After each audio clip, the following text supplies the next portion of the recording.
त्याच पद्धतीने पुण्यामध्ये सुद्धा स्वच्छतेचा संदेश दिला जातोय। पुण्यामध्ये पुनीत बालन यांच्याकडून ऐतिहासिक भाऊसाहेब रंगारी गणपतीच्या विसर्जनाच्या मिरवणुकीला आता सुरुवात झालेली आहे। आपण थेट जाऊयात। पुण्यातल्या गणपती विसर्जनाचं आकर्षणाचं केंद्र एक असतं ते म्हणजे श्रीमंत भाऊसाहेब रंगारी यांची जी मिरवणूक होते आणि त्यामधला जो रथ असतो तो खूप आकर्षणाचं केंद्र असतं।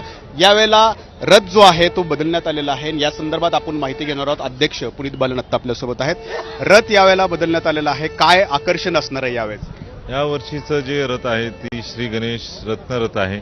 रत्न आणि फुलांचं कॉम्बिनेशनचा हा रोषणाईचा रथ आहे आणि संध्याकाळी मुख्य मिरवणुकीला 6 वाजता जेव्हा श्रीमंत भाऊसाहेब रंगारी सहभाग होईल तर भाविकांना 100% ही देखावा जी आहे ते आवडणार। मुख्यतः सर्वात मोठी आकर्षण म्हणजे नेहमी आपण गणपतीची मूर्ती ही आशीर्वाद देणारी बघतो।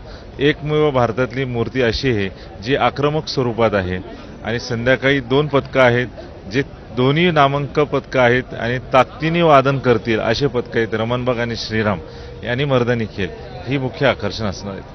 डीजे मुक्तचा नारा तुम्ही आधीच या ठिकाणी दिलेला आहे, परंतु एक आव्हान आपल्या पुणेकरांसमोर आहे की विसर्जनची मिरवणूक ही लवकरात लवकर पार पडावी। आपण अध्यक्ष म्हणून काय पावलं उचलत आहात? अध्यक्ष म्हणून आम्ही हेच पाऊल उचललं की दरवर्षी आम्ही 3 पथकं लावायचो, यावर्षी आम्ही 2च पथकं लावलेत, मर्दानी खेळ ठेवली आहे। 1 पथक कमी केल्याने जे पोलीस प्रशासनाने वेलपत्रिका दिली आहे 4.5 तासात मिरवणूक संपवायची, 6 वाजता आम्ही सुरू केली, 11:15 पर्यंत आम्ही अलका चौक क्रॉस करू, 11:15 पर्यंत जी पूजाची मूर्ती त्याची पातालेश्वर घाटात विसर्जन 100% होईल। Cameraman Rajesh Bidkar sir, Najimulla, ABP Majha, Pune.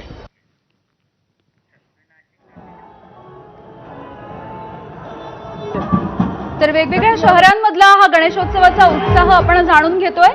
10 दिवस